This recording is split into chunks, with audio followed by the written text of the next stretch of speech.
জানিয়ে দিব আমাদের হাতে থাকা সর্বশেষ গুরুত্বপূর্ণ আপডেট। আন্তর্জাতিক সংবাদ। উত্তেজনা বাড়িয়ে ভারত মহাসাগরে 6টি বোমারু বিমান মোতায়েন যুক্তরাষ্ট্রের। সূত্র বাংলাদেশ প্রতিদিন।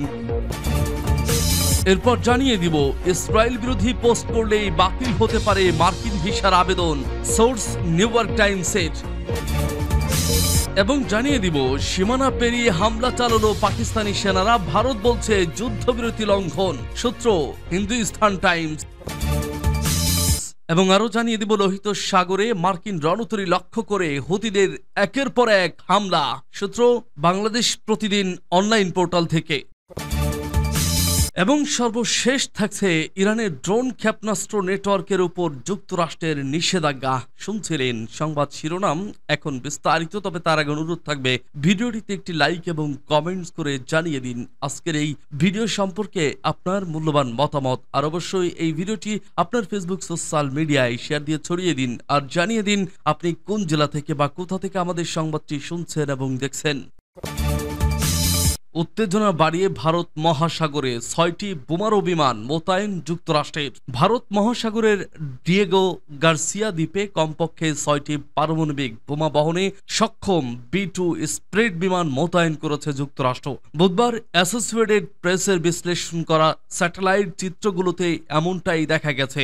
এপি জানিয়েছে, গত সপ্তাহ থেকে বিশ্লেষণ করা স্যাটেলাইট ছবিতে দেখা যায় এই বিমান মোতায়েনের সংখ্যা ক্রমশ বৃদ্ধি পাচ্ছে। ইরান ও ইয়েমেনের সঙ্গে ক্রমাগত উত্তেজনা বৃদ্ধি পাচ্ছে যুক্তরাষ্ট্রের। দেশটির প্রেসিডেন্ট ডোনাল্ড ট্রাম্প তেহরানকে 2 মাসের সময় বেঁধে দিয়েছেন পারমাণবিক আলোচনায় বসার জন্য, অন্যথায় ইরানের স্থাপনাগুলোতে বোমা হামলা চালানো হবে বলে হুমকি দেন। ট্রাম্প ইরানি বোমা হামলার হুমকি দেওয়ার পর মধ্যপ্রাচ্যে কূটনৈতিক ও সামরিক উত্তেজনা আরও বেড়েছে।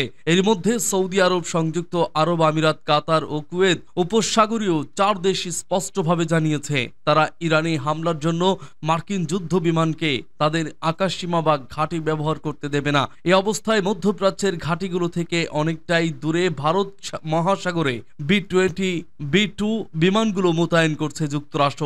ডিয়েগো গার্সিয়া ঘাঁটি ভারতের দক্ষিণে অবস্থিত এবং সেখান থেকে ইরান ও ইয়েমেনে এই বিমানগুলো দিয়ে অনায়াসে হামলা চালানো সম্ভব। এপির প্রতিবেদন বলছে, তেহরানের দ্রুত অগ্রসরমান পারমাণবিক কর্মসূচি নিয়ে উত্তেজনা এখন চরমে রয়েছে। ইরানের ভূগর্ভস্থ পারমাণবিক স্থাপনাগুলোতে সম্ভাব্য বোমা হামলার ক্ষেত্রে B-2 বিমানটি অত্যন্ত কার্যকর হবে বলে মনে করা হচ্ছে।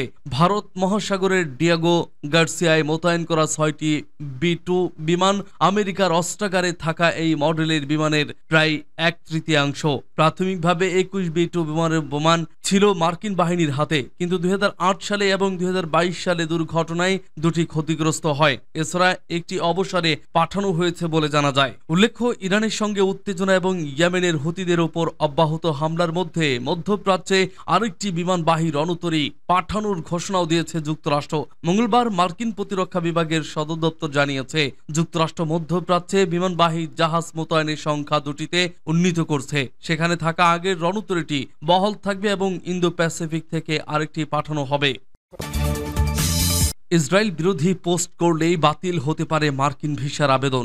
যুক্তরাষ্ট্রের ভিসার জন্য আবেদন করা নির্দিষ্ট কিছু ব্যক্তির সামাজিক যোগাযোগ মাধ্যমের কর্মকাণ্ড খতিয়ে দেখার নির্দেশ দিয়েছেন মার্কিন পররাষ্ট্রমন্ত্রী মার্কো রুবিও। মার্কিন ও ইসরায়েলি প্রশাসনের সমালোচকদের যুক্তরাষ্ট্রে প্রবেশ ঠেকাতেই এমন পদক্ষেপ নিচ্ছে ওয়াশিংটন। আজ বুধবার এক প্রতিবেদনে এ তথ্য জানিয়েছে মার্কিন সংবাদ মাধ্যম নিউ ইয়র্ক টাইমস। প্রতিবেদন অনুসারে গত 25শে মার্চ এক চিঠিতে কূটনীতিকদের ওই নির্দেশনা দেন পররাষ্ট্রমন্ত্রী রুবিও। নির্দেশনা অনুযায়ী কিছু শিক্ষার্থীর ভিসার আবেদন পাঠানো হয়েছে প্রতারণা প্রতিরোধ ইউনিটের কাছে।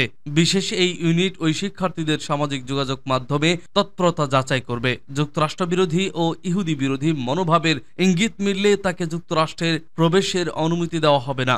নিউ ইয়র্ক টাইমসের প্রতিবেদনে বলা হয়েছে, এই নির্দেশনার মূল লক্ষ্য ফিলিস্তিনপন্থী আবেদনকারীদের ভিসা প্রত্যাখ্যান করা। নির্দেশনায় বলা হয়েছে, যেসব আবেদনকারীর আচরণ বা অনলাইন কর্মকাণ্ড যুক্তরাষ্ট্র যুক্তরাষ্ট্র বা এর সংস্কৃতির প্রতি বিদ্বেষপূর্ণ মনোভাব প্রকাশ করে তাদের ভিসার আবেদন প্রত্যাখ্যান করা হবে। মার্কিন পররাষ্ট্রমন্ত্রী ইতিমধ্যে ৩ শতাধিক ভিসার আবেদন প্রত্যাখ্যান করেছেন এবং যাদের বেশিরভাগই শিক্ষার্থী। এই ইস্যুতে তিনি বলেন, আমরা তোমাদের যুক্তরাষ্ট্রে পড়াশোনার সুযোগ দিচ্ছি, অ্যাক্টিভিটিস্ট সেজে আন্দোলনের নামে বিশৃঙ্খলা তৈরির জন্য নয়। ট্রাম্প প্রশাসনের বিতর্কিত ইহুদি বিদ্বেষ বিরোধী অ্যান্টিসেমিটিজম নীতির আওতায় নেওয়া হচ্ছে এইসব সিদ্ধান্ত।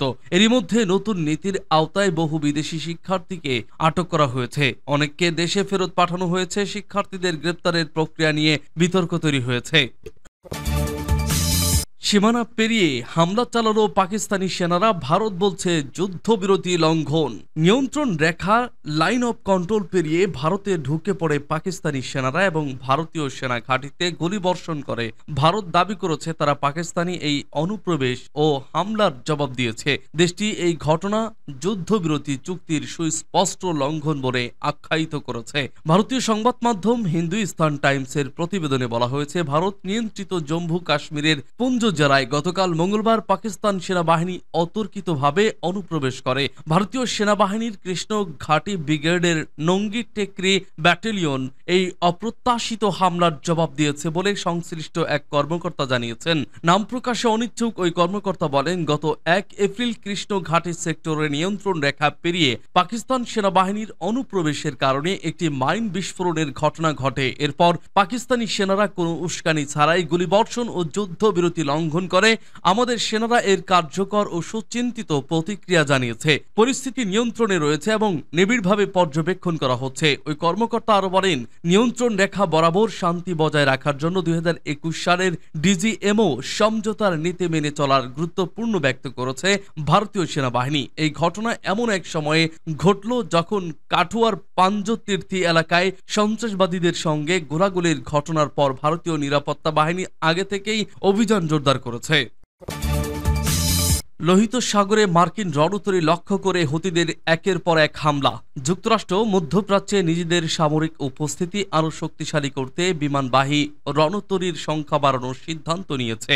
এরই মধ্যে লোহিত সাগরে মার্কিন সামরিক বাহিনীর বিমানবাহী রণতরী ইউএসএস হ্যারি ট্রুম্যানকে লক্ষ্য করে অন্তত ৩ বার হামলা হয়েছে। গত ২৪ ঘন্টায় লোহিত সাগরের উত্তরাঞ্চলে মার্কিন এই রণতরী ও এর বহরে থাকা জাহাজে বুধবার ভোরের দিকে হামলা চালানোর দাবি করেছে ইয়েমেনের হুতি বিদ্রোহীরা। হুতিদের পরিচালিত আল মাসিরা টেলিভিশনে প্রচারিত এক বিবৃতিতে গোষ্ঠীটির সামরিক মুখপাত্র ইয়াহিয়া সারিয়া বলেছে, একাধিক ক্ষেপণাস্ত্র ড্রোন ব্যবহার করে হুতির সামরিক শাখার সদস্যরা মার্কিন রণতরী ইউএসএস হ্যারি ট্রুম্যানে হামলা চালিয়েছেন। মার্কিন রণতরীর বহর লক্ষ্য অন্তত ৩ বার এই হামলা চালানো হয়েছে। তবে লোহিত সাগরে ইউএসএস হ্যারি ট্রুম্যানের হুতিদের হামলার বিষয়ে মার্কিন নৌবাহিনী এখন পর্যন্ত কোনো মন্তব্য করেনি। এদিকে পেন্টাগন জানিয়েছে, আগে থেকে থাকা একটি রণতরীর সঙ্গে আরও একটি রণতরী যুক্ত করা হবে, যা ইন্দো প্যাসিফিক অঞ্চল থেকে আনা হচ্ছে। এই পদক্ষেপ মূলত হুতি বিদ্রোহীদের আক্রমণ ও তাদের সামরিক আগ্রাসন প্রতিহত করার জন্য নেওয়া হচ্ছে। মধ্যপ্রাচ্যের বাণিজ্যিক জাহাজ ও সামরিক নৌবাহিনীর ওপর হুতিদের হামলা বেড়ে যাওয়ায় যুক্তরাষ্ট্র প্রতিদিন তাদের বিরুদ্ধে আক্রমণ চালাচ্ছে। পেন্টাগনের মুখপাত্র শন পার্নেল এক বিবৃতিতে বলেন, মধ্যপ্রাচ্য আঞ্চলিক স্থিতিশীলতা বজায় রাখা, আগ্রাসন প্রতিহত করা এবং মুক্ত বাণিজ্যের পথ রক্ষা করার জন্য কার্ল ভিনসন রণতরী হ্যারি এস ট্রুম্যানের সঙ্গেও যুক্ত হবে। ইরানের ড্রোন ক্ষেপণাস্ত্র নেটওয়ার্কের ওপর যুক্তরাষ্ট্রের নিষেধাজ্ঞা। মার্কিন যুক্তরাষ্ট্র এবার নিষেধাজ্ঞা দিল ইরান, চীন এবং সংযুক্ত আরব আমিরাতের ইউএই একাধিক সংস্থা এবং ব্যক্তির ওপর। ইরানকে কেন্দ্র করে তাদের বিরুদ্ধে অস্ত্র সংগ্রহের নেটওয়ার্কের অংশ অভিযোগ করে স্থানীয় সময় মঙ্গলবার এই নিষেধাজ্ঞা দেওয়া দিয়েছে মার্কিন ট্রেজারি বিভাগ। খবর রয়টার্সের। এই পদক্ষেপকে তেহরানের ওপর চাপ বাড়াতে প্রেসিডেন্ট ডোনাল্ড ট্রাম্পের নতুন করে প্রচেষ্টার অংশ হিসেবে দেখা হচ্ছে। এর আগে গত সপ্তাহে ইরানকে হুমকি দিয়েছিলেন ট্রাম্প। তিনি বলেন, নতুন পারমাণবিক চুক্তিতে রাজি না হলে ইরানে বোমা হামলা বা নতুন শুল্ক আরোপ করা হবে। এদিন মার্কিন ট্রেজারি বিভাগ বিচার বিভাগের সাথে সমন্বয় করে ইরানের ড্রোন প্রোগ্রামের নেতৃস্থানীয় নির্মাতার জন্য মানুষবিহীন এরিয়াল ভেহিকেল উপাদান সংগ্রহে জড়িত থাকার কথা উল্লেখ করে ৬টি সংস্থা এবং ২ ব্যক্তির উপর নিষেধাজ্ঞা আরোপ করে। ট্রেজারি সেক্রেটারি স্কট বেসেন্ট এক বিবৃতিতে বলেছেন, ইরানের ইউএভি এবং ক্ষেপণাস্ত্র তাদের প্রক্সি এবং রাশিয়াকে দিচ্ছে। এগুলো ইউক্রেনের বিরুদ্ধে ব্যবহার করছে রুশ বাহিনী, যা বেসামরিক জনগণ, মার্কিন বাহিনী এবং আমাদের অংশীদারদের জন্য হুমকি হয়ে দাঁড়িয়েছে। এতে আরও বলা হয়েছে, ট্রেজারি ইরানের সামরিক শিল্প কমপ্লেক্স এবং ইউএভি ক্ষেপণাস্ত্র এবং প্রচলিত অস্ত্রের বিস্তারকে ব্যাহত করবে।